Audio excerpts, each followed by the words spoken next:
आज की कहानी में हम बात करने वाले हैं एक ऐसे शैतान की जिसने एक रात में सारे के सारे घर को ही बर्बाद कर दिया। कहानी की शुरुआत में हमें जंगल दिखाया जाता है जिसमें एक शख्स मरे हुए चूहे को उठा के एक थैली में डालता है। सीन को शिफ्ट किया जाता है प्रेजेंट में, जहाँ पे हमें कबीर और ध्रुव को दिखाया जाता है। ये दोनों जानवी के कॉलेज जाते हैं उसको लेने के लिए। यहाँ पे कबीर अपने दोनों बच्चों यानी कि जानवी और ध्रुव को बताता है कि आज हमारी पूरी फैमिली फार्म हाउस पे जा रही है। ये लोग अपने घर पहुँच जाते हैं और वहाँ पे हमें कबीर की वाइफ ज्योति को दिखाया जाता है। जानवी अपनी मोम को बताती है कि मेरे कॉलेज के फ्रेंड गोवा का ट्रिप प्लान कर रहे हैं, तो मैं क्या वहाँ पे जा सकती हूँ। लेकिन उसकी मोम कहती है कि ये तो तुम्हारे डैडी जाने, तुम उनसे परमिशन ले लो। जानवी के पापा उसको जाने से मना कर देते हैं, लेकिन जानवी बहुत ज्यादा जिद करती है तो वो मान जाते हैं, लेकिन इस शर्त पे कि 24 घंटे तुम अपना मोबाइल ऑन रखोगी। इसके बाद ये लोग अपना फैमिली ट्रिप एंजॉय करने के लिए फार्म हाउस के लिए निकल जाते हैं। रास्ते में ये लोग थोड़ा फ्रेश होने के लिए एक ढाबे पे रुकते हैं, जहाँ पे हमें इस कहानी के मेन कैरेक्टर वनराज को दिखाया जाता है। वो फोन पे अपनी बेटी से बात कर रहा था और बेटी को समझा रहा था कि मुझे एसिडिटी नहीं होगी, तुम परेशान ना हो, मैं टाइम पे चाय पी लूंगा।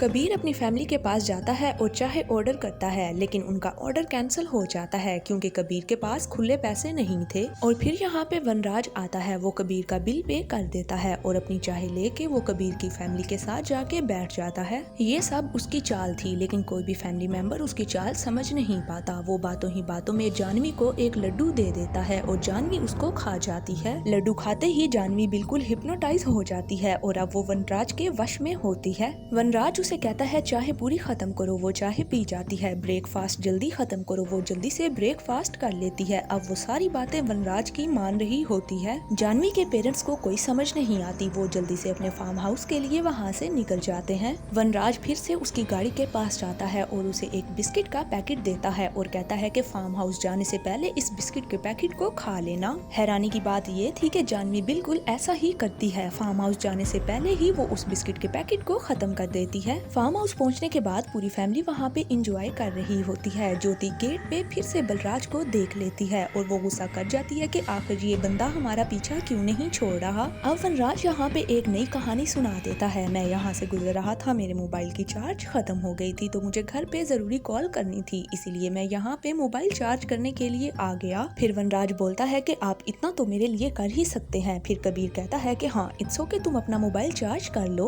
अब जानवी भी यहाँ पे आ जाती है और वनराज अब अपना बचा हुआ काम शुरू कर देता है। वो जानवी को हिप्नोटाइज करता है और उससे ऐसे अल्फाज बुलवाता है जो उसके लिए बेनिफिशियल थे, जैसा कि ये घर मेरा नहीं है। फिर वो कहता है कि जानवी ये कहो कि मेरे माता पिता ने मुझे हमेशा के लिए दान कर दिया है वनराज को, और वनराज जी जो कहेंगे मैं वो ही करूंगी। अभी वो फाइनल स्टेटमेंट बोलने वाली ही थी, वहाँ पे ध्रुव पहुँच जाता है और खेलने के लिए जिद करता है। अब वनराज गुस्से में आ जाता है और वो जानवी को ऑर्डर देता है कि ध्रुव के साथ इतना खेलो कि ये दोबारा कभी भी तुम्हें अपने साथ खेलने को मत बोले। अब जानवी ऐसे ही करती है, वो ध्रुव के साथ झूले के ऊपर चढ़ जाती है और इतना जोर से झूला झूलती है कि ध्रुव की चीखें निकल जाती हैं। ध्रुव की चीखों की आवाज सुन के ज्योति और कबीर आते हैं और उस झूले को रुकवाते हैं। इसके बाद यहाँ पे बारिश शुरू हो जाती है। अब वनराज को यहाँ रुकने का एक और मौका मिल गया था। वनराज अपनी शैतानी हरकतों से बाज आने वाला नहीं था। अब जानवी के पेरेंट्स को भी शक होने लग गया था, क्योंकि जानवी वही कुछ कर रही थी जो वनराज उसको ऑर्डर दे रहा था। अब इस पे कबीर को गुस्सा आ जाता है और वो वनराज को घर से बाहर निकालता है। वनराज जानवी से कहता है कि अपने डैड को रोको। वो अपने डैड के सामने आ जाती है और डैड से कहती है कि डैड अंकल यहाँ से कहीं नहीं जाएंगे।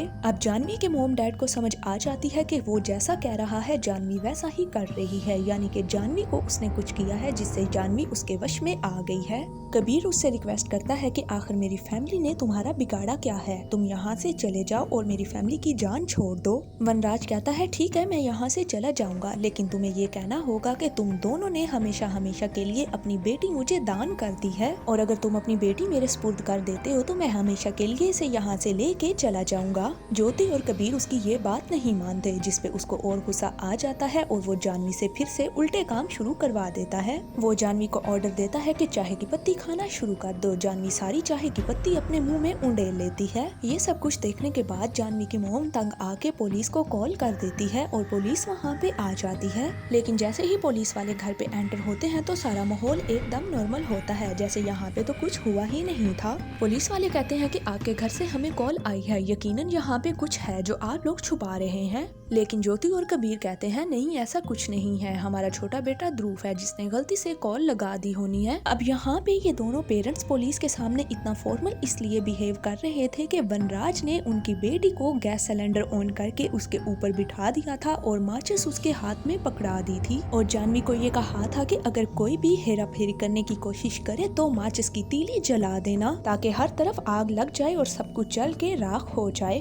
खैर अब पुलिस वाले समझ जाते हैं कि सब कुछ नॉर्मल है तो वो वहाँ से चले जाते हैं। कबीर फिर से वनराज के आगे हाथ पांव जोड़ता है और कहता है कि तुझे क्या चाहिए, तू जो कुछ मांगेगा मैं देने के लिए तैयार हूँ, मैं ये घर भी तेरे नाम कर दूंगा, बस तू मेरी बेटी की जान छोड़ दे। वनराज कहता है ठीक है, घर में जितना भी पैसा है जितना भी गोल्ड है सब कुछ ला के मेरे सामने रख दो। अब कबीर जल्दी से जाता है और अपने घर का सारा जेवर सारा पैसा एक एक चीज ला के वो वनराज के सामने टेबल पे रख देता है। अब वनराज वो पैसा ज्वेलरी लेके घर से निकल जाता है। कबीर समझता है कि हमारी जान छूट गई है, लेकिन वनराज उन सारी चीजों को बाहर आग लगा देता है और कहता है कि तूने क्या समझा था मैं इस सब से खुश हो जाऊंगा, मुझे तो ये सब कुछ चाहिए ही नहीं था क्योंकि मैं एक शैतान हूँ और अब मैं ऐसा शैतान बनने वाला हूँ कि ये सारी दुनिया मेरी उंगलियों के इशारे पे नाचेगी, बस उसके लिए मुझे तेरी बेटी की जरूरत है, मुझे और कुछ नहीं चाहिए, बस तू अपनी बेटी को मुझे दान कर दे। तो तू सब्र से अपनी बेटी को मेरे हवाले कर दे, अगर तू ऐसा नहीं करेगा तो तब तक तू ये तमाशा देखता रहेगा। अब फिर से वनराज घर के अंदर आता है और जानवी को ऑर्डर देता है कि नाचना शुरू करो और तब तक तुम नहीं रुकोगी जब तक तुम्हारे पैरों में से जान ना निकल जाए। और अब ये दोनों पेरेंट्स चुप करके अपनी बेबसी का तमाशा देख रहे थे। जानवी की मोम वनराज के पास आती है और उसे रिक्वेस्ट करती है मेरी बेटी नाच नाच के थक गई है, प्लीज इसे 2 मिनट बैठने दो, इसे पानी पीने दो, नहीं तो नाच नाच के उसकी जान निकल जाएगी। लेकिन वनराज जानवी को ये ऑर्डर दे देता है कि मैं सोने लगा हूँ, अगर कोई भी तुम्हें रोकने की कोशिश करे या मेरे पास आए तो उसे चाकू घोंप के मार देना।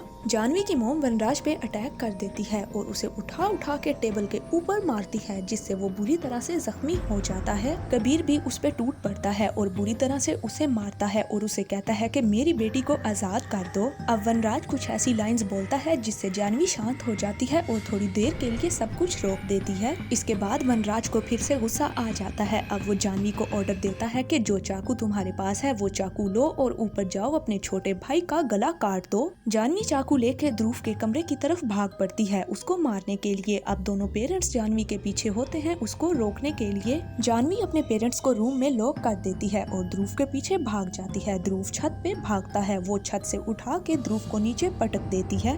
दोनों पेरेंट्स ध्रुव को बचाने की काफी कोशिश करते हैं लेकिन तब तक ध्रुव नीचे गिर चुका था और वो बुरी तरह से जख्मी हो चुका था। अब इन दोनों पेरेंट्स का बहुत बुरा हाल हो चुका था क्योंकि उनके हाथ में अब कुछ नहीं था। वनराज कहता है कि जो हाल मैंने तुम दोनों के बेटे का कर दिया, अब उसके बाद तुम लोग अपनी बेटी तो मुझे दान कर ही दोगे ताकि मैं जल्दी से यहाँ से निकल जाऊँ। अब ना चाहते हुए भी मजबूर हो के दोनों पेरेंट्स अपनी बेटी उस शैतान के हवाले कर देते हैं। लेकिन कबीर हिम्मत हारने वाला नहीं था। वो ज्योति से कहता है कि तुम ध्रुव को लेके फौरन से हॉस्पिटल पहुँचो और इसके पीछे मैं जाता हूँ। अब यहाँ से कबीर साइकिल लेता है और उस साइकिल पे वो वनराज के पीछे निकल पड़ता है। वनराज को दिखाया जाता है वो एक जंगल में पहुँचता है और वहाँ पे और भी काफी ज्यादा लड़कियाँ थी जिनकी तादाद 107 थी। उन सारी मासूम लड़कियों को वनराज ने ज्योति की तरह अपने वश में कर रखा था। कुछ लड़कियाँ वहाँ पे ऐसी थी जो वनराज के ऑर्डर के मुताबिक कई दिनों से सिर्फ झूला झूल रही थी और कुछ लड़कियाँ उसके ऑर्डर के मुताबिक उठक बैठक कर रही थी। वहाँ पे जमा की गई 107 लड़की वनराज के एक इशारे पे अपनी जिंदगी जी रही थी। अब यहाँ पे हम वनराज का असली शैतानी रूप देख पाते हैं। वनराज सारी लड़कियों को कहता है कि मेरे साथ में चलो, आज आखिरी रात है। अब यहाँ पे हमें दिखाया जाता है कि वनराज ने 107 काले कलर की गुड़िया के पुतले बना रखे थे और एक गुड़िया का पुतला सुर्ख रंग का था जो कि 108 था। अब वो इन सारी लड़कियों की बलि देने वाला था। वो गुड़िया के एक एक पुतले को आग में फेंकना शुरू कर देता है और कहता है जब मैं सुर्ख पुतला आग की तरफ फेंकूंगा तो तुम सारी लड़कियां आग में कूद जाओगी। इन लड़कियों की बलि के बाद उसकी ताकत बढ़ने वाली थी और वो इस कदर शक्तिशाली होने वाला था कि वो अपनी आंखों के इशारों से लोगों को काबू कर पाएगा और अपनी हुक्मरानी उन पे चला पाएगा क्योंकि थोड़े टाइम में वो अब पूरी तरह से शैतान बनने वाला था। और अब बेसिकली यही इस शैतान का प्लान था। ये सिर्फ शैतानी ताकतें हासिल करने के लिए ये सब कुछ कर रहा था। कबीर वहाँ पे पहुँच जाता है और उस शैतान की सारी बातें सुन लेता है। जैसे ही फाइनल वाली सुर्ख गुड़िया की बारी आती है, कबीर वहाँ पे पहुँच जाता है और उस शैतान की जबान ही काट देता है। कबीर उसकी जबान को आग में फेंक देता है। जैसे ही उसकी जबान जल जाती है तो ये सारी लड़कियां जो उसके वश में थीं, ये आजाद हो जाती हैं। कबीर ने वनराज की वॉइस को रिकॉर्ड किया हुआ था, जिसमें वो कहता है कि जाओ, मैं तुम्हें आजाद करता हूँ। कबीर वनराज की उस आवाज को लगाता है। जैसे ही सारी लड़कियां वो आवाज सुनती हैं तो वो अपनी असली हालत में वापस आने लग जाती हैं। अब कबीर को भी अपनी बेटी जानवी मिल जाती है और इसी के साथ वो 107 लड़कियों को भी आजाद करवा देता है। इसके बाद पुलिस वाले आते हैं और उन सारी मासूम लड़कियों को उनके घर पहुंचा देते हैं। शैतान वनराज पुलिस के हाथों से तो निकल जाता है, लेकिन उसकी तलाश अभी तक जारी होती है। इसके बाद वही सीन हमें दिखाया जाता है जो कि मूवी की स्टार्टिंग में हमें दिखाया गया था कि कोई मरा हुआ चूहा उठाता है और उठा के उसको शॉपर में डालता है, और वो कबीर था। क्योंकि कबीर वो मरे हुए चूहे लेके जाता है और उस कटी हुई जीभ वाले को यानी कि वनराज को खिलाता है। कबीर उसे कहता है कि तू शैतान बन के इस दुनिया पे हुकूमत करना चाहता था और सारी दुनिया को अपने वश में करना चाहता था, लेकिन देख ले, मैं तेरे लिए शैतान बन गया और अब तू देख ले, मैं तुझे यहाँ कैद करके तेरे कर्मों की सजा तुझे दे रहा हूँ। इसके बाद कबीर यहाँ से चला जाता है और दरवाजा बंद हो जाता है और ये मूवी यहीं पे एंड हो जाती है।